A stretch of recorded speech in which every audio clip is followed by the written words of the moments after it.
गीता अध्याय 15 के श्लोक 16-17 में 3 प्रभु बताए हैं। ये 3 प्रभु कौन हैं? किस प्रभु की शरण में जाने के पश्चात जन्म और मरण समाप्त हो सकता है? 3 प्रभुओं में सबसे उत्तम परमात्मा कौन है? कैसा है? उसका क्या नाम है? इन सभी गूढ़ रहस्यों को जानने के लिए अवश्य सुनिए जगत गुरु तत्वदर्शी संत रामपाल जी महाराज के अमृत वचन। सत साहिब दर्शकों, क्या हो यदि आप अपने जीवन में तमाम भक्ति साधनाएं कर रहे हो, लेकिन फिर भी आपके ऊपर दुखों का पहाड़ ज्यों का त्यों बना हुआ है। आपके जीवन में सुख और शांति का अभाव है। दर्शकों, ऐसी ही कहानी थी राजस्थान अलवर के निवासी हंसराज जी की। हंसराज जी सभी पारंपरिक भक्ति साधनाएं किया करते थे और हनुमान जी को इष्ट रूप में पूजते थे। दर्शकों, इतनी भक्ति साधना करने के बावजूद भी इनका जीवन दुखों से भरा हुआ था। इनके परिवार की हालत इतनी खराब थी कि हंसराज जी की रातों की नींद और दिन का चैन हमेशा उड़ा ही रहता था, क्योंकि इनके ऊपर कर्ज का बहुत बड़ा भार था। दर्शकों, आज हंसराज जी का कहना है कि आज मेरी जिंदगी पूर्ण रूप से बदल गई है। मेरे परिवार में खुशियां लौट आई हैं और मुझे मेरी सभी समस्याओं का समाधान मिल गया है। दर्शकों, हंसराज जी इन सभी खुशियों का और सभी समस्याओं के समाधान का श्रेय संत रामपाल जी महाराज को दे रहे हैं। दर्शकों, आइए जानते हैं कि संत रामपाल जी महाराज ने हंसराज जी को ऐसा कौन सा उपाय बताया जिससे उनकी सारी परेशानियां दूर हो गईं। सुनते हैं हंसराज जी की कहानी उन्हीं की जुबानी। नमस्कार सर। सर नमस्कार। क्या नाम है सर आपका? सर मेरा नाम हंसराज दास है। सर कहाँ के रहने वाले हैं? सर मैं विलेज पोस्ट परवैनी, तहसील रैनी, जिला अलवर, राजस्थान का रहने वाला हूँ। सर आपने संत रामपाल जी महाराज से नाम दीक्षा कब ली? सर मैंने संत रामपाल जी महाराज से नाम दीक्षा 2013 फरवरी में 22 फरवरी को लिया था। सर संत रामपाल जी महाराज से नाम दीक्षा लेने से पहले क्या आप कोई भक्ति साधना भी करते थे? सर संत रामपाल जी महाराज से नाम लेने से पहले वैसे मैं मुख्य रूप से हनुमान जी का पुजारी था और बाकी हमारे घर में कुल देवताओं की पूजा की जाती थी। प्रेत है, अऊत है। उसके अलावा हमारे पिताजी राधा स्वामी जी से जुड़े हुए थे करीब 20-22 सालों से। तो हम क्या है कि हमसे गांव में ये कहा जाता था कि भाई जिनके पिताजी या फिर जिनके मुखिया जिस भी गुरुजी से जुड़े हैं तो आप भी उन्हीं से नाम दीक्षा ले लीजिए। लेकिन मुझे क्या है कि एक्चुअल में वहाँ पर ना तो कुछ समझ में आया। मैं पढ़ा लिखा भी था, मैंने काफ़ी कुछ क्वालिफिकेशन भी किया हुआ था, मैंने बीटेक वगैरह किया हुआ है एजुकेशन में, लेकिन मुझे वहाँ पर एक भी कुछ समझ नहीं आया कि शास्त्र के अकॉर्डिंग क्या बोल रहे हैं, क्या कुछ नहीं कह रहे, तो मुझे कुछ समझ नहीं आया। बाकी सत्संग सुनता था मैं। हाँ, लेकिन अगर कुछ दिनों मुझे संत रामपाल जी महाराज अगर नहीं मिलते तो शायद हो सकता था कि मैं राधा स्वामी जी से ही जुड़ जाता। सर जैसा कि आपने बताया कि आप हनुमान जी की भक्ति करते थे तथा आपके पिताजी राधा स्वामी पंथ से जुड़े हुए थे, तो सर इन सभी भक्ति साधनाओं से क्या आपको कोई लाभ भी हुआ? सर लाभ कुछ नहीं मिला, बल्कि ये कि हम हमारे घर में दरिद्रता बढ़ती जा रही थी और घर में एक अशांति बढ़ती जा रही थी और पिताजी मेरे खूब मेहनत करते थे दिन रात और घर में इतनी बीमारियां थी जिनके बारे में मैं सोच नहीं सकता था। छोटा भाई, हम 4 भाई हैं, पिताजी हैं, मम्मी हैं और अभी बाद में शादी, उसके बाद तो सदस्य बढ़ चुके हैं, लेकिन उस टाइम हम 6 सदस्य थे। हम 6 सदस्यों में से कोई भी सुखी नहीं था और इतनी बुरी स्थिति थी कि हमारे घर में पिताजी अगर 5,000 कमाते थे मजदूरी करके तो 10,000 का हमको खर्चा तैयार मिलता था। और उसके अलावा इतनी महंगी पढ़ाई, उस टाइम पे पिताजी ने मेरे को कर्जा कर करके डिप्लोमा करवाया गवर्नमेंट कॉलेज से, फिर बीटेक करवाया, फिर एमटेक करवाया, काफ़ी कुछ करवाया, तो बहुत सारा कर्ज भी हो चुका था और कोई किसी प्रकार का कोई लाभ मिलने का नाम नहीं ले रहा था। कि रात में हमको बुरे बुरे सपने आते थे, मतलब सपने में भी हमको चैन नहीं था और जब भी हम सोते थे हमको जैसे हम थोड़ी देर सोए, नींद आई, फिर ऐसा लगा पीछे से कोई आके खड़ा होगा, फिर उसने धक्का मारा। यानी कि हमको रात में भी नींद नहीं, दिन में भी चैन नहीं और हमारी स्थिति बहुत गंभीर थी। हम अपने आप को ये मान चुके थे कि अब हम तो मरने वाले हैं, लेकिन बस धीरे धीरे हमारी स्थिति मतलब बिगड़ती गई और हम अपने आप को ये सोचते गए कि अब तो हमारा कुछ होने वाला नहीं है। तो हम यही कहने लग गए, मैं बजरंगबली को पूछता था कि ये बजरंगबली अब आप ही हो मेरे सब कुछ, लेकिन उससे भी कुछ होने वाला नहीं। मैं एक टांग से खड़ी होकर बजरंगबली की भक्ति करता था, छोटा भाई भी एक टांग से अखंड, और जैसे अपना कौन सा उसमें एक पाठ सुंदरकांड होता है उसका पाठ करते थे हम सुबह शाम तीनों भाई मिलके। और पिताजी भी अपनी अपनी भक्तियां करते थे। दुनिया भर के आने टोट के जो भी थे सारे करते थे, हमसे हमको कोई भी लाभ नहीं मिला। और हमारी आर्थिक स्थिति इतनी बिगड़ चुकी थी कि हमने गांव में ऐसा कोई कैंडिडेट नहीं छोड़ा जिससे हमने कर्ज नहीं लिया। 10,000, 5,000, 15,000, 20,000। और हर आदमी की सोच में ये हो गया था कि ये इंसान बहुत गंदा है, किसी को कर्ज भी वापस नहीं लौटाता और ये बहुत बेकार आदमी है। लेकिन वो स्थिति हमें पता थी कि हमारे साथ में कितनी बुरी हो रही थी। उसके बारे में बस या तो हम जानते थे या हमारे पिताजी जानते थे। मैं इतना पढ़ा लिखा था, कहीं भी एग्जाम देने जाता, जैसे पेपर में एंट्री करता तो वहां पे जाते मेरे सिर में बहुत भयंकर रूप से दर्द होने लग जाता और ऐसे लगता जैसे बिल्कुल पागल हो गया। और कहीं भी मैं जॉब करता तो जॉब के ड्यूरेशन में भी ये हुआ करता था, किसी भी आदमी से मैं झगड़ा करता, उसको गाली गलौज करता बिना किसी मतलब के, मतलब 24 घंटे भूत सवार रहता था, कहीं भी किसी झगड़ मरता, मतलब किसी भी मैंने जॉब को सही शांति पूरी तरीके से नहीं किए। तो मुझे लगा कि शायद हमारा जीवन अब निकट है। और 1-2 शादी वाले आते तो पिताजी मैंने बोलते, पिताजी अब शादी भी आप मत करो, क्योंकि हमारी जिंदगी बिल्कुल बहुत, मतलब ये लगा लो कि बहुत बुरी हो चुकी थी। और उसके बारे में ज्यादा बखान अगर करूंगा तो मतलब ये मान लो कि आप खड़े थक जाओगे, इतनी बुरी स्थिति मतलब मेरी मतलब गंभीर हो गई थी हमारे पूरे परिवार की। सर, संत रामपाल जी महाराज की शरण में आप कैसे आए? सबसे पहले तो ये कि मैं संत रामपाल जी महाराज शरण में आने के पीछे जो सबसे बड़ा कारण तो ये था कि मैं उस परम पिता परमेश्वर जिसने मुझे इस मनुष्य जन्म दिया है, उसकी कृपा से मेरे अंदर शुरू से भक्ति की एक ललक थी। और मैं ये जानना चाहता था हु इज गॉड, कि वो गॉड कौन है, वो कहाँ रहता है और किस अवस्था में है और वो कैसे मिल सकता था। ये मेरा क्वेश्चन होता था जब भी मैं कहीं जाता, किसी साधु संत फकीर से मिलता तो उनसे मैं यही क्वेश्चन करता। इसी की खोज में मैं काफी प्रयास किया। फिर धीरे धीरे मैंने, एक दिन क्या हुआ कि मैं और भी संत, मैंने बताया राधा स्वामी का जो सत्संग था वो भी सुनता था और वहां भी जाता था, लेकिन वहां से मुझे कोई फायदा नहीं हुआ। तो मैंने एक दिन सन 2008 में मैंने परमात्मा के सत्संग, अपने संत रामपाल जी महाराज के सत्संग आते थे और वो सुबह भी आते थे करीब 2-2 घंटे। तो उस पर वो सत्संग आ रहा था तो मैं उस सत्संग को सुनता था। और वहां पर ज्यादातर वो क्या करते थे कि जो राधा स्वामी भी, जो डेरा जो बाबा जयमाल जो भी उनका है, उनके बारे में पूरी डिटेल बता रहे थे कि ये कहाँ से इसका निकास हुआ है, कहाँ से ये आया है। तो मैं उसको देख रहा, तो मुझे ऐसे लगा था कि ये कोई सरकार के द्वारा भेजा गया एजेंट है जो हमको सच्चाई से अवगत करवा रहा है। तो मैंने पिताजी से कहा कि पिताजी देखो, ये जो इंसान है जो सामने बता रहा है, ये ऐसा लग रहा है कि सरकार के द्वारा भेजा गया कोई एजेंट है। और उस टाइम पर मैं LIT इंजीनियरिंग कॉलेज अलवर में जो है वहाँ पर एक एज ए लेक्चरर वर्क कर रहा था प्राइवेट। तो और उनकी शक्ल थोड़ी मेरे पिताजी से मिल रही थी, लेकिन वो तो बाद में पता लगा कि दुनिया के पिताजी हैं। तो मैंने कहा, मैं पिताजी की शक्ल भी आपसे मिलती जुलती है और ये तो पूरी दुनिया की पोल खोल रहे हैं। मैंने कहा ये तो कोई लग रहा है हमको गवर्नमेंट ने भेजा हो, कोई एजेंट है, तो इसके बारे में मुझे थोड़ा जानना चाहिए। पर उसी टाइम फिर मैं 2008 में इंटरनेट की इतनी व्यवस्था थी नहीं। उसके बाद धीरे धीरे हमारी कंडीशन में बताई रहा था पहले से खराब थी, वो होती गई। लेकिन मालिक हमारे जो परम पिता परमेश्वर की ऐसी कृपा हुई कि 2013 में मैं चैनल देख रहा था।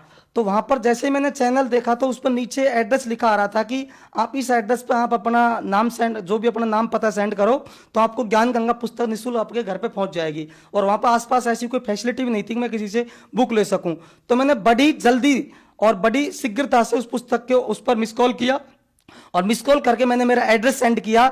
लेकिन जैसे ही वो पुस्तक आई, मैं उस पुस्तक को लेते खुशी से आया। मैं दुखी बहुत था, लेकिन पुस्तक को लेने मुझे बहुत खुशी हो रही, क्योंकि मैंने उनके बारे में कुछ ज्ञान पढ़ा, कुछ समझा कि ये तो पूर्ण परमात्मा के बारे में बता रहे हैं। उस पुस्तक को मैंने बिना किसी भी देरी किए उसको मैंने 2 दिन तो लगाए, मैंने रात और दिन एक करके, मैं इतना परेशान था। पर पता नहीं उस पुस्तक को हाथ में लेते मेरे में से दम सा आ गया कि मैं उसको पढ़ता ही गया और 24 घंटों के अंदर पूरी पुस्तक को पढ़ डाला और मैंने पूरा कंक्लूजन निकाल लिया कि वास्तव में हु इज गॉड। तो फिर मैं अपने आप में एक संतुष्ट हो गया कि अब मुझे चलना चाहिए, तो यही संत रामपाल जी महाराज के पास ही जाना चाहिए। मैं तुरंत दोनों भाइयों को मेरे साथ में लेके वहां पे चले गए। वहां जाते ही हमने वहां पे नाम उपदेश लिया, हमने कुछ नहीं सोचा। सर, संत रामपाल जी महाराज से नाम दीक्षा लेने के बाद आपको क्या क्या लाभ मिले? सबसे पहला लाभ तो ये कि जो हमारी स्थिति बिल्कुल पागलों जैसी थी, भूत प्रेतों की जो बहुत भयंकर स्थिति थी, छोटे भाई का इसको बीएड करने की, मतलब इसने बीएससी कर लिया था उस टाइम पे, तो इसका बीएड में एडमिशन करवाना था। फीस भरने के लिए पैसे नहीं थे, तो हमने संत रामपाल जी महाराज से प्रार्थना करवाई और प्रार्थना करवाने के बाद उन्होंने आदेश दिया कि आप एक ज्योति यज्ञ का संकल्प करें। तो जैसे हमने प्रार्थना की उसके तुरंत बाद एक घर पे ही एक आदमी आया, उन्होंने बोला कि भैया आपको अगर पैसे की जरूरत है आप ले जाओ। तो पिताजी ने उनसे पैसे ले लिए और लेने के बाद में उनको पैसा, हमने इसकी फीस भर दी। उसके साथ सबसे बड़ी समस्या ये थी कि फीस भी भर दी, अब इसकी स्थिति भी गंभीर थी क्योंकि उस टाइम हम भयंकर बीमार चल रहे थे। तो फिर भी हमको ऐसा लग रहा था कि शायद ये कॉलेज तो नहीं जा पाएगा, तो हमने वहाँ की प्रिंसिपल से बात की, देखो अभी इसकी स्थिति गंभीर है, कॉलेज नहीं आ पाएगा, आप इसको थोड़ा सा अभी इसको एब्सेंट मत करना, ये पेपर देने जरूर आ जाएगा, लेकिन अभी इसको आप थोड़ा सा व्यवस्था करके रखो। तो उन्होंने बोला नहीं मैं ऐसा नहीं कर सकता। तो मैंने कहा चलो ठीक है, आप फीस तो भरिए। तो मैंने फीस भरवाया, क्योंकि फीस का लास्ट डेट निकलने वाला था। उसके बाद फिर मैंने दोबारा से फिर संतराम पाल जी से प्रार्थना करवाई कि वहाँ पे ऐसे ऐसे कॉलेज में हो रहा है और उनको कॉलेज जाना, फीस भर चुकी है। उसके दूसरे दिन बाद देखा कि मेरा छोटा भाई बिल्कुल एकदम परफेक्ट होकर बस में जा रहा है और वहाँ पर आराम से स्कूल उसने पूरा कॉलेज ज्वाइन कर लिया। तो सबसे पहली बात थी कि कॉलेज उसने करने लग गया, हमारा टाइम वेस्टेज नहीं हुआ और हमारी तीनों की स्थिति, तीनों भाइयों की, माता पिता की जो भी स्थिति थी, वो सारी बीमारी, सारी जो टेंशन थी वो सारी दूर हो गई और वो लगभग 1 महीने के अंदर सारी प्रॉब्लम सॉल्व हो गई थी। उसके बाद फिर दूसरी कंडीशन आती थी हमारी आर्थिक कंडीशन की, कि हमारा कर्जा हर गली में हुआ पड़ा था। तो हर गली में जो कर्जा था वो चुकने वाला कोई ऐसे तो था नहीं, क्योंकि हम में से किसी पास रोजगार भी नहीं था। पिताजी मजदूर थे, छोटा भाई था उसने नाम लिया नहीं था, एक छोटा भाई था उसने वो शराब भी पीता था। बाकी अब हमसे कर्जा चुकने वाला था नहीं। अब वो कर्जा हमारा होता होता करीब 15 से 20 लाख का हो गया। अब हमको बड़ी समस्या हो गई, तो हमने उनके पास प्रार्थना करवाई कि हमारा ऐसे ऐसे कर्जा है और हमारा एक प्लॉट है वो बिक जाए तो हम मानेंगे बहुत परमात्मा की बहुत बड़ी दया होगी। हम संतराम पाल जी से प्रार्थना करवाई, तो संतराम पाल जी ने कहा कि आप पाठ का संकल्प कर लो और आपका मालिक दया करेंगे, भगवान दया करेगा।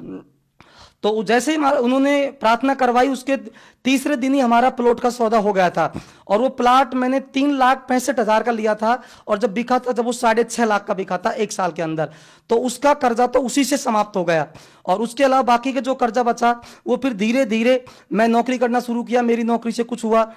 मैंने खुद ने 2015 में एक छोटा सा इंस्टीट्यूट डाला, तो मैंने संत रामपाल जी महाराज से प्रार्थना करवाई, तो मैंने एक छोटे लेवल पर इंस्टीट्यूट शुरू किया। उसका मात्र 3,500 रुपये रेंट था और वो भी मैं इधर उधर किसी कोचिंग संस्थान में पढ़ा कर वहाँ से पैसा कमा के वहाँ देता था। धीरे धीरे मेरे पास में 1 स्टूडेंट आया, 2 आया और ऐसा हुआ कि धीरे धीरे मैं इधर उधर से किराया देता रहा और आज मेरे पास में 2 साल के अंदर अंदर ऐसा उस गुरुदेव का, संत रामपाल जी महाराज का ऐसा चमत्कार हो रहा है कि मेरे पास कम से भी कम ये मान के चलिए कि 5 से 6 लाख का तो मेरे पास में रॉ मटेरियल है इंस्टीट्यूट के अंदर। और आज 500 से 700 स्टूडेंट पढ़ते हैं। अलवर के अंदर लगभग सभी लोग उसको जानते भी हैं, सतसाई इंस्टीट्यूट के नाम से ही है। और करीब मैंने काफी बच्चों को नौकरी भी लगवा चुका हूं और उनकी बहुत बड़ी कृपा हो रही है मेरे पास में। कहाँ तो मेरे पास खाने को दाना भी नहीं था और मैं कर्ज में डूबा हुआ था और आज मेरे पास पर मंथ का कम से भी कम, अगर मैं उस मालिक अगर वो झूठ नहीं बुलवाता है तो मैं सच बोल के बता रहा हूं आपको कि कम से भी कम मेरे पास में इस टाइम पे पर मंथ का 4 से 5 लाख का टर्नओवर है। और जिसमें मैं करीब अगर सेविंग की बात करता हूं तो 1,00,000 सवा लाख तो सेविंग मेरा आराम से इजी वे में हो जाता है। यानी कि इतना मेरे पर इतना कृपा है कि उसके बारे में बखान करता करता नहीं भूल सकता, इतनी कृपा है मालिक की मेरे ऊपर। सर, कुछ लोगों का मानना है कि संत रामपाल जी महाराज के जितने भी भक्त हैं वे उनसे अंधश्रद्धा भक्ति के तहत जुड़े हैं, आपका क्या मानना है? मैं आपको बता देना चाहता हूं कि मैं संत रामपाल जी जुड़ा हूं और मैं एक पढ़ा लिखा इंसान हूं। मैंने उनके सारे ज्ञान को पढ़कर और शास्त्र के अनुकूल साधना को देखकर मैं उनसे जुड़ा हूं।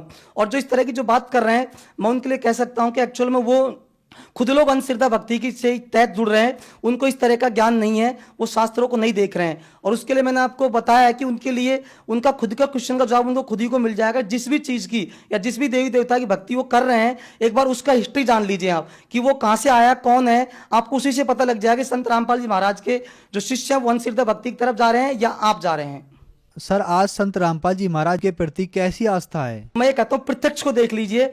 आज उनका एक भी शिष्य, उनकी इतनी बड़ी पावर काम कर रही है कि जो भी उनकी भक्ति मर्यादा में जो नियमों में जो है, उनको किसी को भी इतना सा भी कष्ट नहीं है। आज इतने एक्सीडेंट हो रहे, इतने भयानक दुर्घटना हो रही है, कहीं संत रामपाल जी महाराज के चेलों किसी को भयानक खरोच भी नहीं आती है।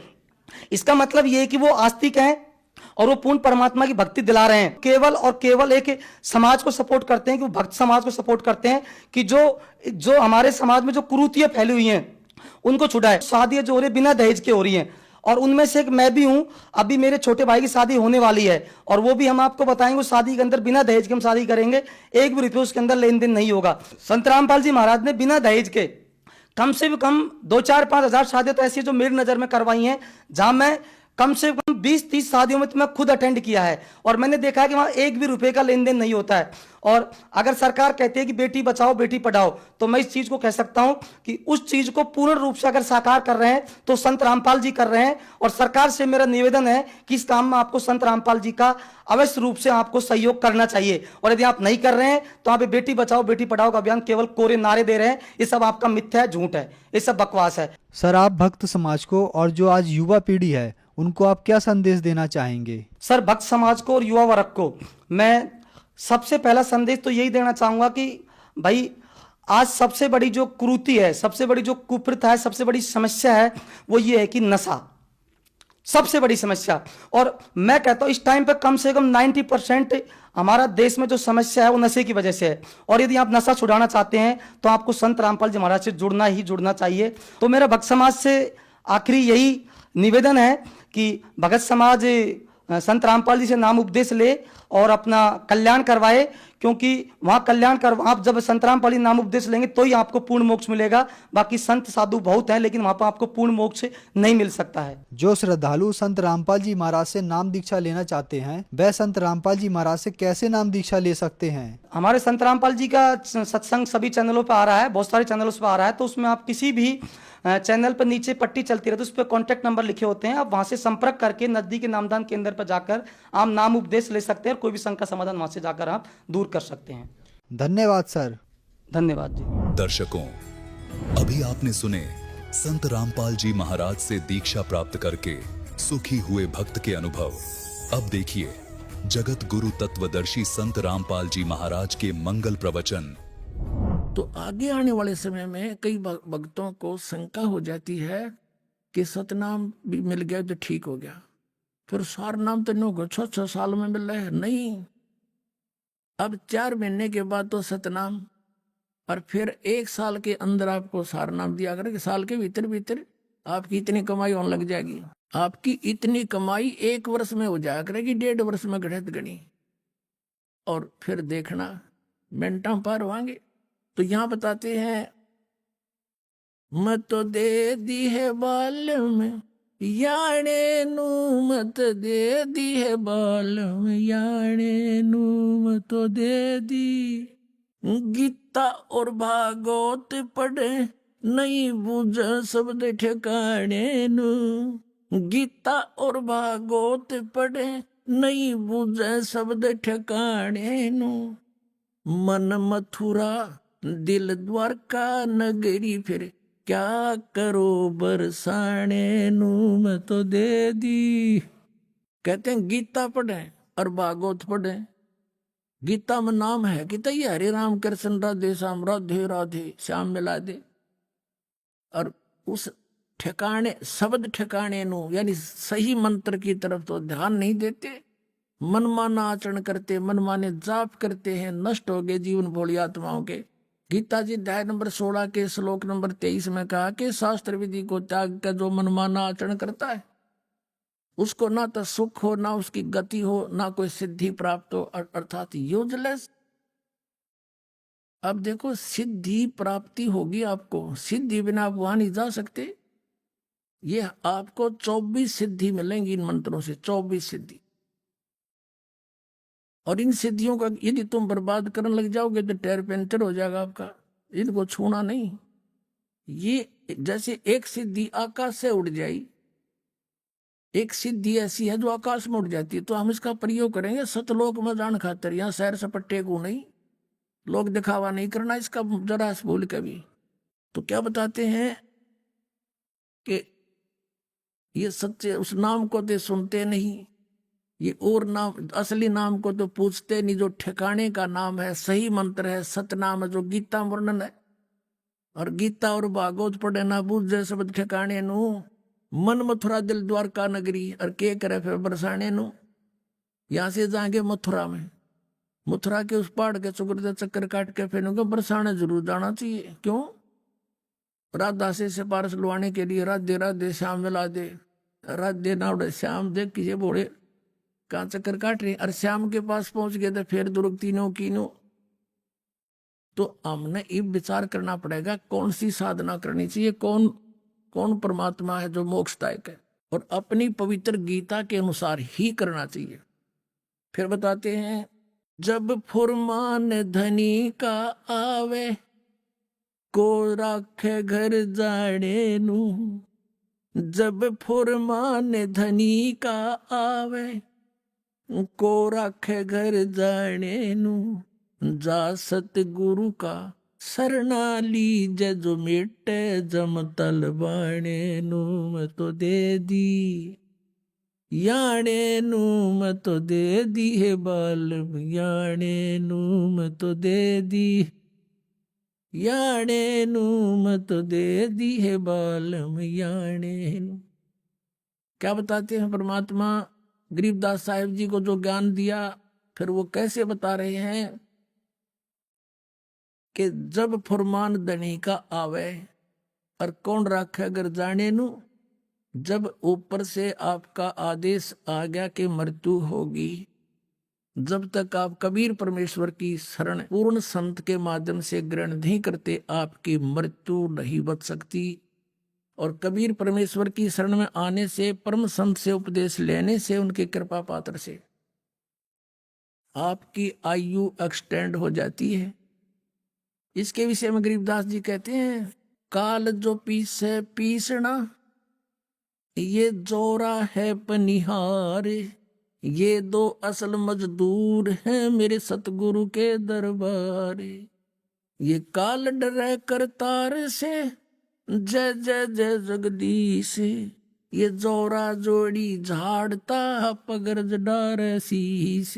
आदरणीय गरीबदास साहिब जी और जो भी महापुरुष उनको मिले, उन्होंने अपने परमपिता परमात्मा सत्य पुरुष कबीर साहिब की महिमा कलम तोड़ बताई, उनकी समर्थता का प्रमाण दिया। जैसा कल आदरणीय नानक साहिब जी ने कहा था कि जिसके हुक्म में पवन और पानी चलते हैं, उसके हुक्म के बिना कोई भी कार्य नहीं होता, पत्ता भी नहीं हिलता। और वो है बाबा जिंदा, और किसी को बाबा मत कहना। वो सबका बाबा, सबका दादा एक है बस, वो कबीर। आलम बड़ा कबीर, वो सबसे बड़ा भगवान कबीर। आलम माने समर्थ शक्ति परमात्मा, और वड्डा माने बड़ा कबीर, वो कबीर दुल्हा। दानक रूप रहा करतार, फाई सूरत मुल्क की वेश, ए ठगवाड़ा ठगी देश, खरा सियाणा बहुता वारिय, दानक रूप रहा करतार। तो इसी प्रकार गरीबदास जी कह रहे हैं कि काल तपी से पीसना, चक्की फेर मेरे भगवान की, कबीर साहब की। और या मौत है पनिहार, या उसका पानी भरती है। पहले राजाओं के नौकर होते थे ना, तो ऐसे कहते हैं उसके आदेश से इनकी हिम्मत नहीं, पर कबीर परमात्मा के हंस को जो मर्यादावत लगा हुआ है, आके टच भी कर दे जब तक मेरा आदेश नहीं होगा। तो क्या कहते हैं कि काल तपी से पीसना और जोरा है पनिहार, ये दो असल मजदूर हैं मेरे सतगुरु के दरबार। और काल डरे करतार से, ये काल ज्योत निरंजन 21 ब्रह्मांड का स्वामी, ब्रह्मा विष्णु महेश का पिता, जो सबको खाता है मारता है। कहते काल डरे करतार से। करतार कौन? Kabir is God, Kabir is God. वो बड़ा भगवान आलम, सबसे बड़ा कबीर भगवान, वो सबसे बड़ा आलम, सबसे बड़ा शक्तिशाली भगवान। काल डरे करतार से, जय जय जय जगदीश। और जोरा जोड़ी झाड़ता, पगरज डारे शीश। कहते हैं मौत हमारे कबीर भगवान के जोड़ी झाड़ती है, जूते साफ करती है, उसके हुक्म बिना परमात्मा में टच भी नहीं करूंगी आपके अंश को। जब फुरमान धनी का आवे, को रखे घर जाने नू। और जा सतगुरु का सरना ले लो, जो मेटे जम तल बाणे नू। मैं तो दे दी, मैं तो दे दी है बाल याणे नू। मैं तो दे दी। अब क्या बताते हैं, जब फरमान धनी का आवे, नकली गुरुओं के पास आओगे, टिकट जब टीटीवी दावी देगा, और परमात्मा के सच्चे मन से, सच्चे नियमों में आप लगे रहोगे, इस मंत्र को दास से लेकर, कहते परमात्मा उनके तलबाने को वापस कर देता है। जैसे निचली कोर्ट ने कोई सम्मन कर दिया और उसका हाई कोर्ट से सटे मिल गया, तो उनका सम्मन वापस हो गया, यूजलेस। तो यहाँ कहते हैं जा समर्थ का शरणा लीजिए जो मिटे जम तलवाने नो। कबीर साहब is the supreme court of the world, सब ब्रह्मांडों का सुप्रीम कोर्ट है। उसके आदेश जैसे धर्मराज का, इन यहाँ के न्यायाधीश का, दो धर्मराज का तलवाना आया तो कबीर साहब की कोर्ट से सटे मिल जाता है, जा तू वापस फिर देखांगे तने। तो कहते हैं जा सतगुरु का शरणा लीजे जो मिटे जम तलवाने नु। उत्तर दक्षिण पूरब पश्चिम ये फिरदा दाने दाने नु। उत्तर दक्षिण पूरब पश्चिम तू फिरदा दाने दाने नु। सर्व कला सतगुरु साहेब की हरि आए हरि आने नु। सर्व कला सतगुरु साहेब की हरि आए हरि आने नु। मैं तो दे दी, मैं तो दे दी है बालम याने नु। मैं तो दे दी है बालम याने नु। मैं तो दे दी। अब ये बता भी दिया कौन है वो धनी, कौन है वो हरि, कौन है वो परमात्मा। कहते हैं उत्तर दक्षिण पूर्व पश्चिम फिरदा दाने दाने नु। कहते नट पेरना कांदर सासी मांग्या करम बठियारे। अर्जुन की लो लगे सतपुरुष ते वो तो मोती देवे उदारे। टूका कारण फिरे कुकरा सत्तर घर फिर आवे। ये तो लक्षण नहीं संत के क्यों बाणा वृद्ध लजावे। अपनात्मा इस दास ने सन 1994 से आदेश हुआ था पूज्य गुरुदेव का दीक्षा देने का। 94 और 95 के मई तक तो दास सर्विस भी करता रहा, सैटरडे संडे को सेवा भी करता रहा। सब खर्चा अपनी जेब से आप ही करता था। फिर परमात्मा की दया से इतना सेवा बढ़ गई, नौकरी भी त्यागनी पड़ी। दास जूनियर इंजीनियर की नौकरी करता था। उससे लेकर आज तक एक नया पैसा किसी से नहीं कहा दान दे दे या कोई पर्ची काटी हो। और आप देख रहे हो भगवान के दरबार में क्यों परमात्मा इतना देता है अपनी प्यारी आत्माओं को। और फिर उमंग भरता है, करे कराव साइया मन में लहर उठा, दादू सिरदर जीव के आप बगल हो जा। तो यहाँ देख लो कि कैसा मालिक की दया है, सब तरह की व्यवस्था है। और आज तक एक ना पैसा नहीं मांगा दास ने। तो कहते हैं जो मांगे सो बढ़ुआ कहिए दर दर फिरे अज्ञानी। और जोगी जोग संपूर्ण जिसका मांगना पीवे पानी। तो ये कहते हैं गरीबदास साहिब जी कह रहे हैं कि पूर्व पश्चिम उत्तर दक्षिण ये फिरदा दाने दाने नु। और सर्व कला सतगुरु साहिब की हरियाए हरियाणे नु। गरीबदास कहते कबीर साहब आए भगवान हरियाणे नु। और तो मांगते फिरो धक्के खाते फिरो उस भगवान को पहचानो।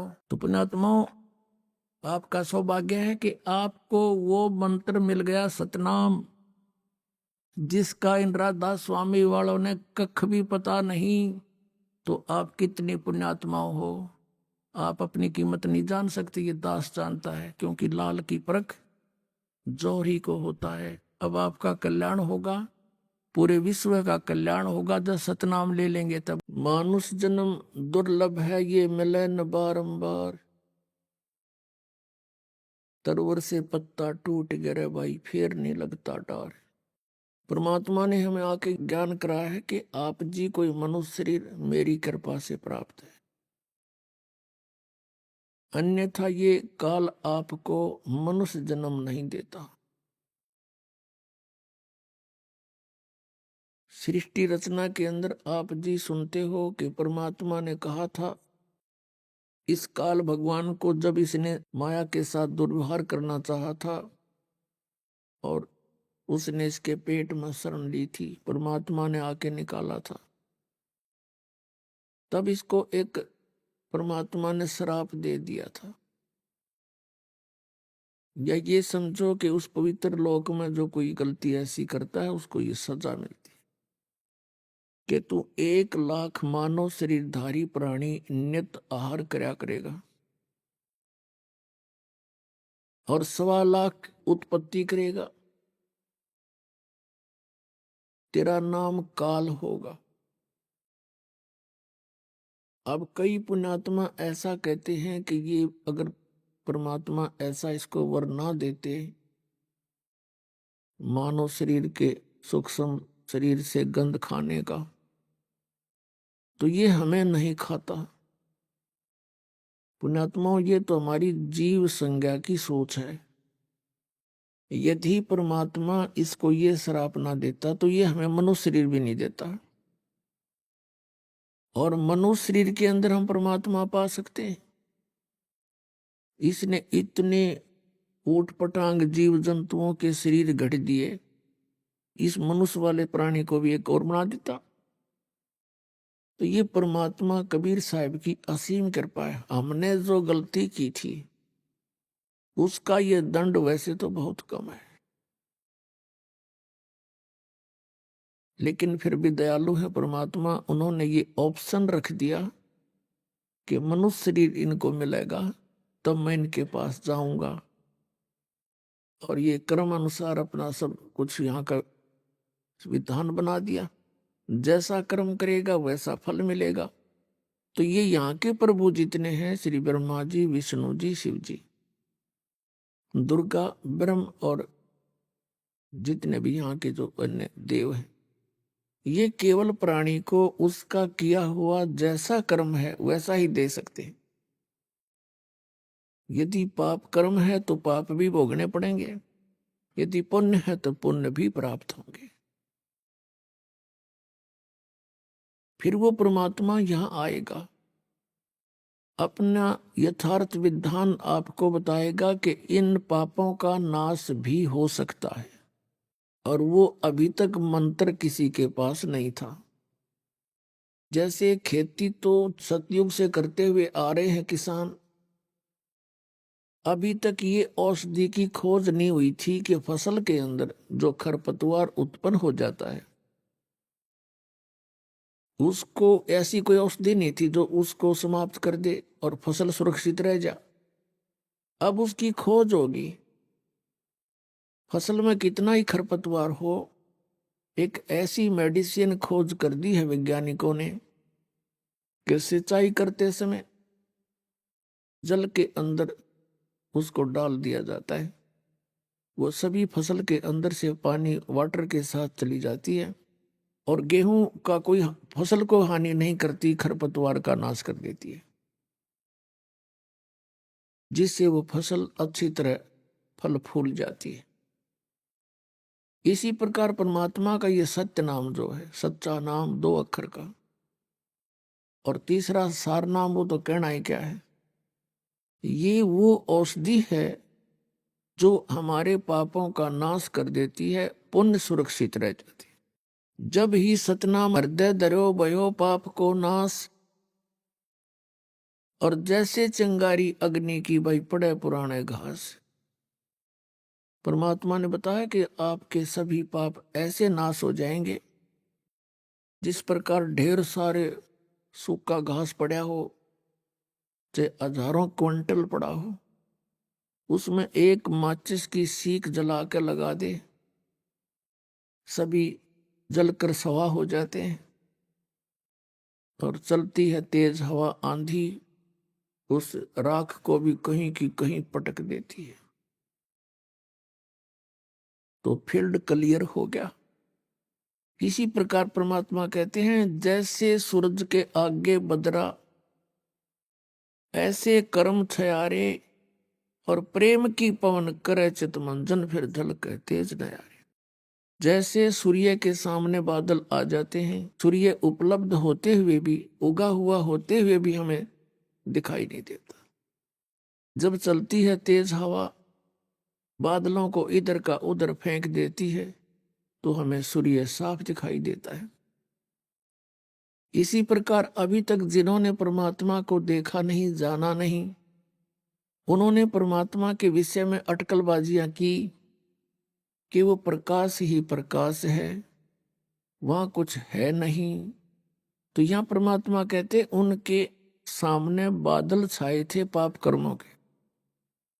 कर्मों के छाया ऐसे थी जैसे बादल आगे अड़गे हों, और उनके पास वो मंत्र था नहीं जिससे पाप नाश हो जा, और जिससे वो परमात्मा को देख सके और यथार्थ सतिथि बता सके।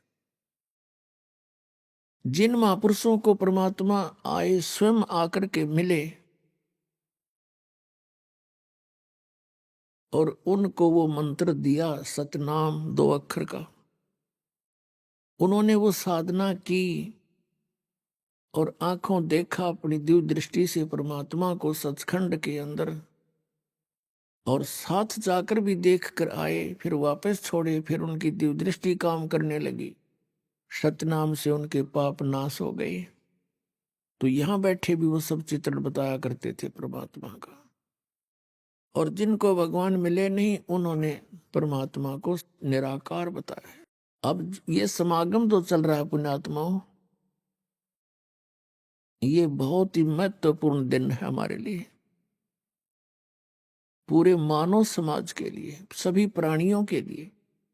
फाल्गुन मास की, फाल्गुन महीने की द्वादशी,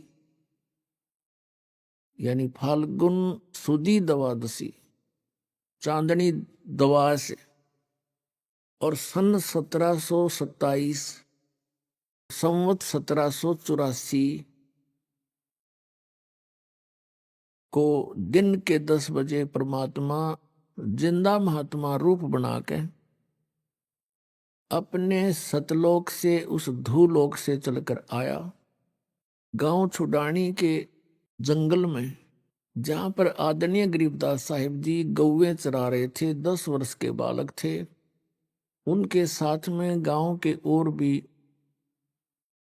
बड़ी उम्र के ग्वाले भी थे।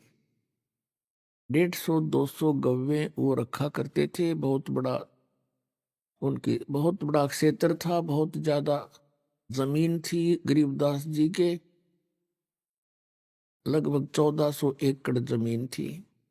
उसमें बिजाई बहुत कम होती थी, वर्षा ही एक खेती का साधन था, या कोई रहट कुएं वगैरह होते थे, नहरें नहीं थी, जिस कारण से अधिकतर चरागा और पशुधन ही पाला करते थे। परमात्मा वहां आए और गरीबदास साहिब जी तथा अन्य भक्त, अन्य वो पाली वहां पर एक जांडी के पेड़ के नीचे रोटी खावे थे, भोजन खा रही थी। परमात्मा जिंदा महात्मा के रूप को मैं वहां प्रकट हुआ और थोड़ी सी दूर से आते हुए नजर आए। कबलाना गांव से छुडानी गांव का रास्ता उसी जांडी के पेड़ के साथ से गुजरता था। तो उन्होंने सोचा, पाड़ियों ने, कि ये कोई रास्ता चलता फकीर आ गया है। उनसे कहा, महाराज भोजन पाओ। परमेश्वर ने कहा, भोजन मैं पाके आया हूं भाई, अपने गांव तक। पालियों ने पूछा, कौन सा गांव आपका? कि मेरा गांव सतलोक है।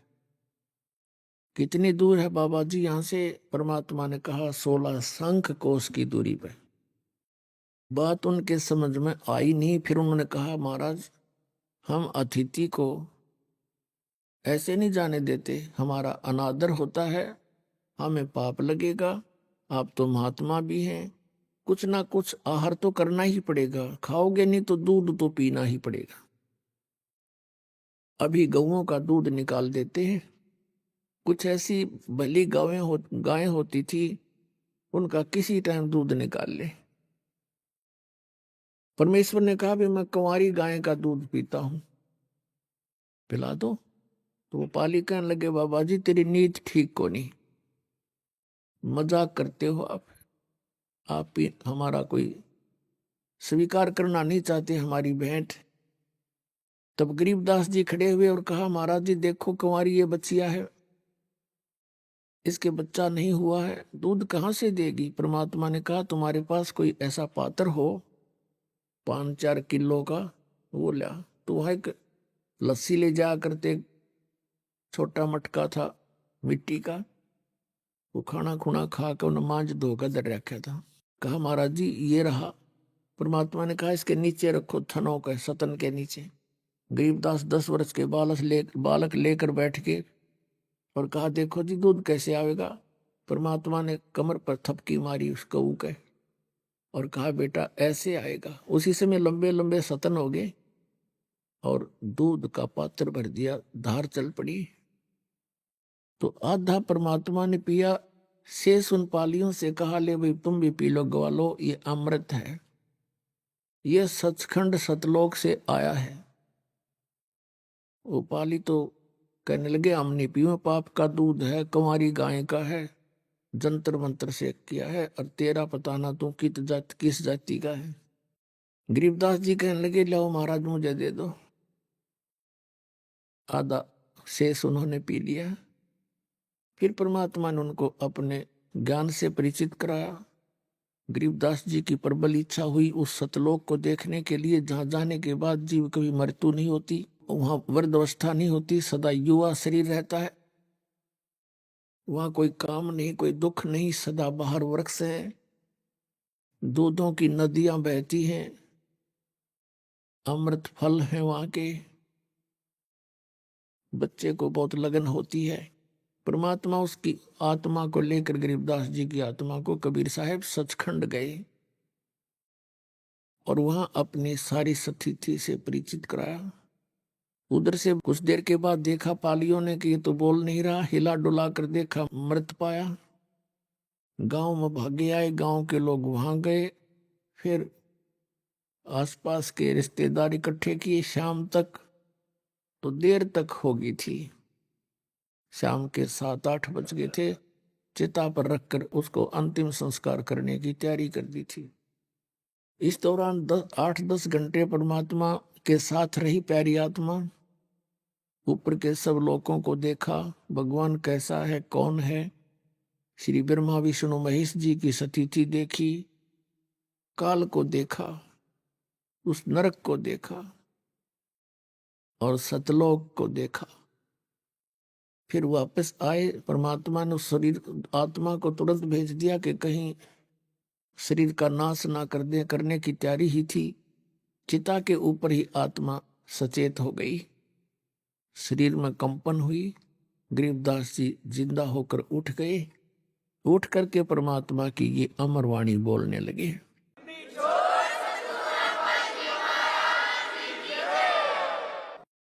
एक बार गरीबदास साहिब जी से कहा कि भगवान, जैसे ये एक फाग का दिन, होली का दिन आता है, तो अन्य व्यक्ति कहते हैं कि आओ जी होली खेलते हैं। तो गरीबदास जी कहने लगे भाई अब इस होली में हमारा दिल नहीं लगे, हम तो राम नाम की होली खेला करते हैं, इस होली को अब हमारी रुचि नहीं रही। अभी आपने सुने संत रामपाल जी महाराज के मंगल प्रवचन। आइए अब सुनते हैं संत रामपाल जी महाराज से नाम दीक्षा लेकर सतभक्ति करके अद्भुत लाभ प्राप्त करने वाले अनुयायी के विचार। दर्शकों, मनुष्य अक्सर अपने धर्म में की जाने वाली साधनाओं को तब छोड़ देता है जब उसे उन साधनाओं से कोई लाभ नहीं मिलता। ऐसी ही कहानी थी छत्तीसगढ़ के रहने वाले सत्य प्रकाश इक्का जी की। सत्य प्रकाश जी पहले सभी पारंपरिक भक्ति साधना किया करते थे और जब पारंपरिक भक्ति साधनाओं से इन्हें कोई राहत नहीं मिली तो इन्होंने चर्च का सहारा लिया। लेकिन फिर भी इनके दुखों का अंबार समाप्त होने का नाम नहीं ले रहा था। दरअसल सत्य प्रकाश जी को भूत प्रेत की समस्याएं थीं और साथ ही साथ वह गंभीर बीमारियों से भी जूझ रहे थे। इन्होंने इन सभी परेशानियों से निजात पाने के लिए चर्च में प्रार्थनाएं की, तांत्रिक के पास भी गए और डॉक्टर को भी दिखाया, लेकिन फिर भी इन्हें कोई राहत नहीं मिली। दर्शकों, आज सत्य प्रकाश जी का कहना है कि मेरी जिंदगी पूर्ण रूप से बदल गई है।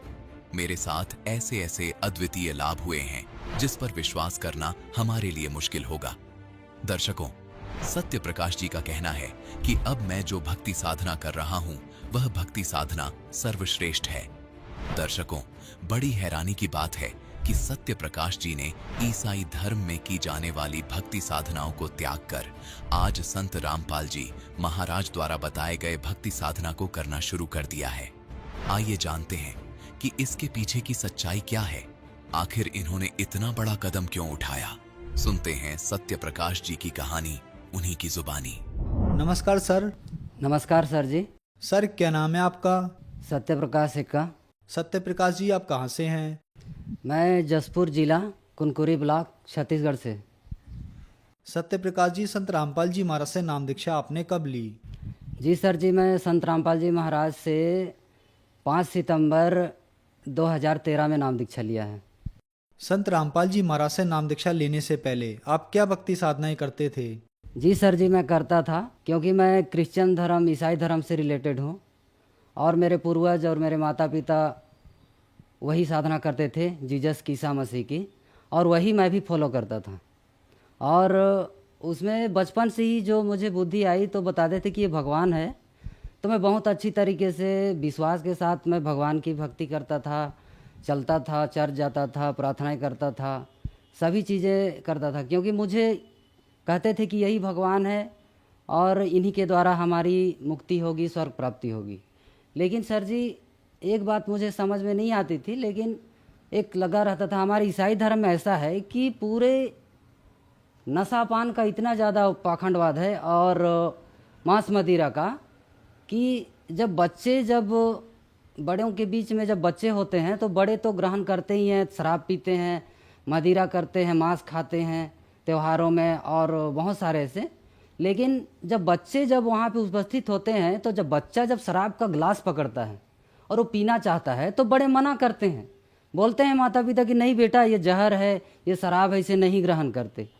लेकिन जब हम बच्चे को जब मना कर रहे हैं कि वो जहर है, नहीं ग्रहण करते, तो हम माता पिता बड़े लोग ही ग्रहण कर रहे हैं। तो मैं यही चीज़ मेरे अचंभित करता था हमेशा, कि बोलते हैं कि इन सबको ग्रहण करने के बाद ये तो पाप है और स्वर्ग की प्राप्ति हुई कहते हैं और प्रार्थना से ये ख़त्म हो जाएगा। पर बच्चों को जब मना कर रहे हैं जहर चीज़ को, तो स्वयं क्यों ग्रहण कर रहे हैं? तो ये बात भी मुझे अजीब लगती थी। और हमेशा कुछ भी अगर गलत करने से पहले अंतरात्मा में के डर सी पैदा हो जाती थी कि हे भगवान, मैं ये गलत कर रहा हूँ, ऐसा अंतरात्मा मेरा गवाही देता था। और इसी विश्वास से जो है ना, मैं आगे बढ़ता गया। और बचपन से मुझे भूत प्रेत की बाधा इतनी ज़्यादा, और मेरा तबीयत तो इतना ख़राब होता था, कभी मलेरिया टाइफाइड, हर सप्ताह इंजेक्शन, गोली, हमेशा एक एक पाव की तरह रहता था। और वही चीज़ से मेरी ज़िंदगी चली। 24 साल की जो ज़िंदगी चली मेरी, सिर्फ दवाई और तांत्रिक विद्या यही थी। कम से कम महीने में 3-4 तांत्रिक के पास भी मैं चला जाता था अपने भूत प्रेत के बाधाओं को दूर, कष्ट के चलते। लेकिन कभी भी ऐसा मेरे साथ ये महसूस नहीं हुआ कि वो जड़ से ख़त्म हो जाएगा। कुछ दिन का ऐसे विश्वास के तौर पे लगता था कि हाँ ऐसा है, इससे ठीक हो जाएगा, पर कभी ऐसा नहीं मुझे महसूस हुआ और ठीक नहीं हुआ। सिर्फ पैसा बर्बाद हुए। मेरे पिताजी टीचर हैं, उनके सैलरी जो थे मेरे दुख के कारण जो है ना, तांत्रिक वांत्रिक ले आता था उठा पठा के, ठीक हो करके, कोई 15,000, कोई 20,000, कोई मुर्गा, कोई बकरा, सोना चांदी, सब चीज़ उठा के ले गए। मेरा घर मेरे पिताजी का बनाया हुआ छोटा मोटा जो भी कुटिया थी, ऐसे धुल जा रहा था कि हम खाने तक के लाले पड़ जा रहे थे। ऐसी स्थिति आ गई थी। सर, आप पर बहुत ज़्यादा दुख थे, तो आप संत रामपाल जी महाराज की शरण में कैसे आए? जी सर जी, मेरे साथ कुछ ऐसे घटनाएं घटी। मैं बॉम्बे में रहता था, वहाँ पे मैं एक शिप में काम किया करता था, दरिया में। शराब पीना मैं पहले से ही था, बचपन से ही, और ऐसे करते करते अब इतना ज़्यादा अति होने लगा। फिर 2013 में जो है, मैंने एक भाई हैं संतोष दास करके, चांपा ज़िले से, वहाँ से उसने फ़ोन किया मेरे दोस्त को, बोला कि हम लोग हरियाणा जा रहे हैं, वहाँ पे कोई बाबा आए हुए हैं, जिससे कि मतलब बहुत ही आशीर्वाद लेने से मात्र से जो है ना, अब दुख तकलीफ ठीक हो जाते हैं, कुछ प्राप्त हो जाते हैं, यही बताए उन्होंने। फिर जो है ना, हमने मेरे दोस्त के साथ सतलोक आश्रम पहुंच गए। वहाँ पे हमने देखा, व्यवस्थित देखा, बहुत अच्छा ढंग से। मुझे ज्ञान तो उतना नहीं समझ में आया, बाकी वहाँ का सारा चीज़ सिस्टमेटिक ढंग से था। संत रामपाल जी महाराज से हमने नाम दीक्षा लिया और 3 दिन तक वहाँ सत्संग चलती थी सर जी। तो 2 दिन तक ब्रह्मा विष्णु महेश, गीता, वेद वगैरह से, कुरान से सत्संग सुना रहे थे संत रामपाल जी महाराज। और मुझे कुछ पल्ले नहीं पड़ रहा था क्योंकि मैं क्रिश्चियन धर्म से रिलेटेड था। तो तीसरे दिन जो है ना, संत रामपाल जी महाराज जो है ना सत्संग सुनाए, उसमें बाइबिल से सुनाए। तो बाइबिल से जब सत्संग सुना रहे थे तो मुझे सारी बातें याद आने लगी कि सृष्टि उत्पत्ति कैसे हुई, यहाँ पे बाइबिल में ये लिखा है, और ऐसे ऐसे लिखे हुए हैं कई तरह से। तो मुझे वो सारी चीज़ें याद आने लगी कि बाइबिल में भी लिखा हुआ है कि एक दिन पिता परमेश्वर इस धरती पर आएंगे और उनका राज्य स्थापित होगा। तो मुझे वो याद आने लगा कि ऐसे लिखा हुआ है। और जब वहाँ पे जब देखा तो ठीक तुरंत जो है ना, मुझे मेरे मेमोरी में अजीब सा टक सा लगा, ऐसा। और मुझे याद आने लगा कि तेरे साथ जो घटना घटी 2009 में बॉम्बे में कमरे के अंदर, वो चीज दृश्य याद करो। मैं वही रूप हूँ जो आपको दर्शन हुआ था, जो कहा गया था कि भगवान प्रकट होने वाला है, जो आपने मेरा रूप देखा था, मेरा वही रूप यहाँ पे जिंदा रूप में मैं सामने बैठ के सत्संग सुना रहा हूँ। मुझे पहचानो, ऐसी प्रेरणा हुई। और फिर जो पर्दे में आ रहे थे तो मैं ध्यान करने लगा कि हाँ, ये तो वही रूप है जो मैं वहाँ देखा था स्पष्ट रूप से। यही संत रामपाल जी महाराज का रूप मैं वो कमरे में देखा था, नाम दीक्षा लेने से पहले दर्शन हो चुका था। और आज वही चीज बोला जा रहा है, भगवान बोले थे और यहाँ पे तो जिंदा रूप में आ चुका है। मतलब मुझे बाइबिल का वो याद आया कि जो बोला गया है तो निश्चित है वो बाइबिल का वचन भी पूरा हो गया है। और परमात्मा जो है ना, सदगुरु संत रामपाल जी के महाराज के चोले पर आ चुके हैं और गुरु रूप में आज विराजमान होकर विश्व को, सभी अपने जगत संसार को जो है ना ज्ञान दे रहे हैं। सर, संत रामपाल जी महाराज से नाम दीक्षा लेने के बाद आपको क्या लाभ मिले? जी सर जी, मुझे लाभ मिला है। मुझे बहुत बीमार रहता था, सिर्फ इंजेक्शन गोली चलती थी, उससे छुटकारा मिला है। और भूत प्रेत के जो बाधाएं थे उनसे नाम दीक्षा लेकर संत रामपाल जी महाराज से मुझे इतनी राहत मिली है, इतनी राहत मिली है कि आज तो काल तो शायद छूने की बात तो नहीं, वो टकरा करके दूर हो जाते हैं। बाकी मुझे इतनी संतुष्टि है, चैन की नींद सोता हूँ और इतना सुख चैन दिया है परमात्मा ने आज मुझे, संत रामपाल जी महाराज ने, कि उसका बखान करना ही कम है। सर, देखा जा रहा है कि संत रामपाल जी महाराज ने आध्यात्मिक ज्ञान की क्रांति ला दी है। बहुत सारे श्रद्धालु संत रामपाल जी महाराज से जुड़ रहे हैं और दूसरे धर्म जैसे ईसाई धर्म, मुस्लिम धर्म से भी संत रामपाल जी महाराज से भारी संख्या में श्रद्धालु जुड़ रहे हैं। जैसे कि आपने बताया कि आप क्रिश्चियन धर्म से थे और फिर आपने संत रामपाल जी महाराज से नाम दीक्षा ली, तो क्या संत रामपाल जी महाराज से नाम दीक्षा लेने के बाद आप हिंदू बन गए? क्या संत रामपाल जी महाराज क्रिश्चियन धर्म, मुस्लिम धर्म से कन्वर्ट करके हिंदू बना रहे हैं? नहीं सर जी, ये सब चीज़ बिल्कुल गलत बात है। कोई हिंदू बनाने की और परिवर्तन करने की बात नहीं है संत रामपाल जी महाराज की। वो तो बताते हैं जीव हमारी जाति है, मानव धर्म हमारा, हिंदू मुस्लिम सिख ईसाई धर्म नहीं कोई न्यारा। इसमें सभी जो रूढ़िवादी जाति धर्म है वो सभी रिलेटेड इसमें आ रहे हैं और अपने सत्संग सुन करके और अपने शास्त्र अनुसार जो संत रामपाल जी बता रहे हैं कि आपको समझने के लिए आपका ग्रंथ ही आधार है, तो मुझे भी वही बाइबल ही आधार बना। और संत रामपाल जी जब खोल खोल के दिखा रहे थे तो मुझे समझ में आया। और वही चीज़ हमारे क्रिश्चियन धर्म के फादर गुरु भी बताते हैं, किसी चीज़ को एक जगह का पाठ उठा करके। मेरे चाचा जी, वो लोग खुद जो है ना, वो फादर हैं पर किसी जगह से उठाते हैं और उसका अर्थ भी नहीं समझा पाते हैं और अपना दंत कथा सुना देते हैं। मैं वहाँ पढ़ाई किया, मैं यहाँ ऐसा किया, वहाँ पे बहुत अच्छा ऐसा होता है, बस इतना ही करके, और आप लोग प्रार्थना करो, विश्वास रखो, बस इतना ही करके छोड़ देते हैं। और जब भी ये कभी नहीं बोलते हैं कि भाई आप लोग शराब पीना छोड़ो, जीव हत्या छोड़ो, मांस मदिरा छोड़ो, जिससे आपकी आने वाली पीढ़ी, आपकी बच्चों की दुर्गति हो रही है, ये संदेश कभी भी नहीं देते हैं सर। मैं कभी भी फादरों के मुंह से नहीं सुना। हमारे धर्म गुरु ईसाई धर्म के कहते हैं कि परमात्मा पिता परमेश्वर निराकार है। और जो बाइबिल में लिखा है कि अध्याय ईसायास का ग्रंथ अध्याय 22 वचन पद संख्या 13 से 14 में लिखा है कि किंतु तुम मांस खाते हो, जीव की हत्याएं करते हो, मांस मदिरा खाते पीते हो, उनके लिए पिता परमेश्वर ने स्पष्ट शपथ ग्रहण की है कि उनकी स्वर्ग की प्राप्ति नहीं होगी। इससे जो है ना स्पष्ट है कि ऐसे कर्म करने वालों को स्वर्ग की प्राप्ति नहीं होगी। और संत रामपाल जी महाराज जो बता रहे हैं वो शास्त्र अनुसार है, जिससे वो स्वर्ग की प्राप्ति कर सकते हैं। और जो मैं आज मान रहा हूँ, लोग कहते हैं कि हिंदू धर्म परिवर्तन कर लिया, ऐसा कुछ भी नहीं है। संत रामपाल जी महाराज धर्म परिवर्तन नहीं करा रहे हैं। हम अपने ईसाई धर्म को ही मैं आज भी मानता हूँ और उसी धर्म ग्रंथ को मैं लेकर के आधार बना के चला रहा हूँ। मैं उनमें जो लिखे बुराइयों को और जो अपने समाज में जो बिगड़े जो सिखाए गए उनको मैं छोड़ करके एक शास्त्र अनुकूल और सच्चाई के रास्ते पर चल रहा हूं और भक्ति कर रहा हूं। पहले सर जी मैं बाइबिल के विरुद्ध चल रहा था और परंपराएं कर रहा था, खान पान सारी चीज़ें। लेकिन अब जो है ना, मैं संत रामपाल जी महाराज से सत्संग प्रवचन सुनकर मैं ज्ञान प्राप्त करके जो है ना हमें पता चला, और अब मैं जो है ना सही रास्ते पर चल रहा हूं और बाइबिल के ज्ञान आधार पर और संत रामपाल जी के बताए ज्ञान आधार पर चलकर मैं भक्ति साधना कर रहा हूं और मुझे सुख शांति प्रदत्त हो रही है। सर आपने एक बहुत बड़ा क्वेश्चन मार्क लगाया कि बाइबल में लिखा है कि जो लोग मांस खाएंगे वो स्वर्ग नहीं जा सकते, लेकिन फिर भी ऐसा हो रहा है, मांस खाया जा रहा है, शराब पी जा रही है। फादर के द्वारा भी कुछ ऐसी प्रतिक्रिया हो रही है। फिर आपने संत रामपाल जी महाराज से नाम दीक्षा ली, तो जो दर्शक आज आपको देख रहे हैं, खास करके जो लोग क्रिश्चियन यानी ईसाई हैं, उनके लिए आप क्या कहना चाहेंगे? मैं उनके लिए यही प्रार्थना करना चाहूँगा कि जो भी मुझे सुन रहे हैं, देख रहे हैं आज, तो क्या है, आज जो जितने भी हमारे धर्म गुरु, ईसाई धर्म गुरु बता रहे हैं कि मांस खाना है, मदिरा पी सकते हैं, ये पिता परमेश्वर ईसा मसीह ने हमें सिखाया है, तो ये बिल्कुल गलत बात है। बाइबिल में जो है ना 2 तरह की बातें लिखी हुई है, मांस खाने के लिए भी लिखी हुई है और ना खाने के लिए भी लिखी हुई है।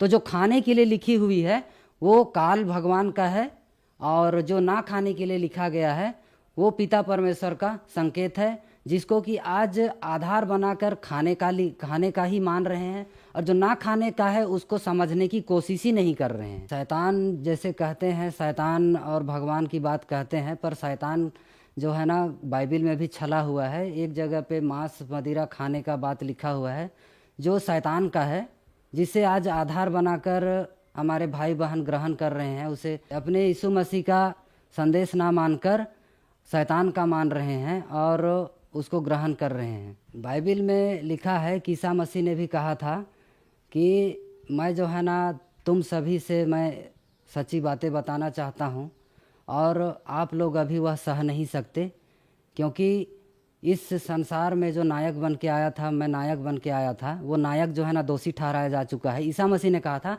स्वयं को नायक बताया था, क्योंकि उसने परमात्मा के बारे में सच्चाई बताना चाहते थे, लेकिन उसे दोषी ठहराया जा चुका था। इसलिए उसने कहा कि नायक दोषी ठहराया जा चुका है, क्योंकि अब मुझे यहाँ से वापस जाना होगा, और मेरे जाने के बाद में जो सत्य का आत्मा आएगा वही जो है ना पूर्ण सत्य तक ले जाएगा और सबको पूरे विश्व का कल्याण कराएगा। वह जो है ना आज इस संसार में जगत गुरु संत रामपाल जी महाराज के रूप में प्रकट हो चुके हैं, और वही जो है ना पूर्ण गुरु हैं और पूर्ण स्वयंभू हैं।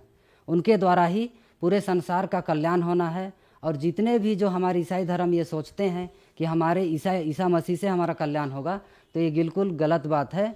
वो जो है ना बाइबिल में लिखा हुआ जो है कि एक दिन पिता परमेश्वर का आगमन होगा और पिता परमेश्वर का राज्य स्थापित होगा, वो जो है ना आज संत रामपाल जी महाराज के द्वारा ही होना है। और वो पिता परमेश्वर जिसे कबीर परमात्मा कहते हैं, जो सभी बाइबिल में लिखा है, वेद में लिखा है, गीता में लिखा है, कुरान में जो बखान है, वो पूर्ण परमात्मा का नाम कबीर ही है, और वही पूर्ण पिता परमेश्वर है।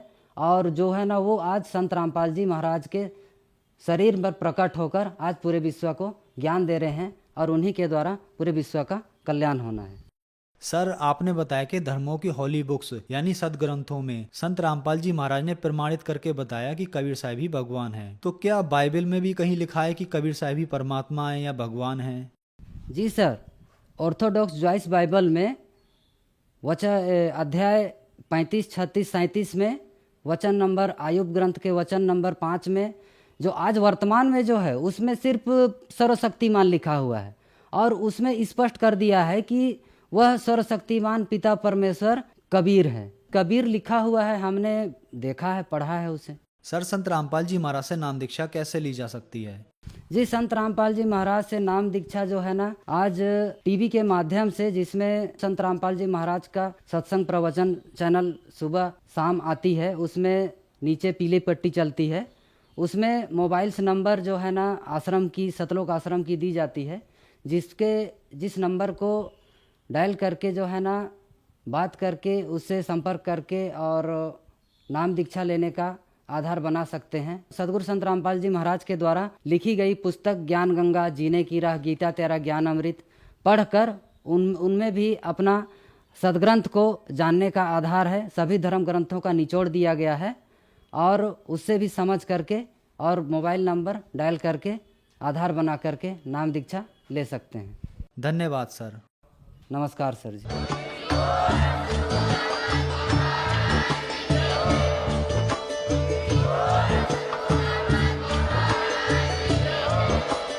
आप सुन रहे थे जगत गुरु तत्वदर्शी संत रामपाल जी महाराज जी के मंगल प्रवचन। अधिक जानकारी के लिए विजिट कीजिए हमारी वेबसाइट www.jagatgururampalji.org। संत रामपाल जी महाराज जी के शुभ आशीर्वाद से पूरे विश्व भर में 500 से भी ज्यादा नाम दीक्षा केंद्र हैं, जिन पर संत रामपाल जी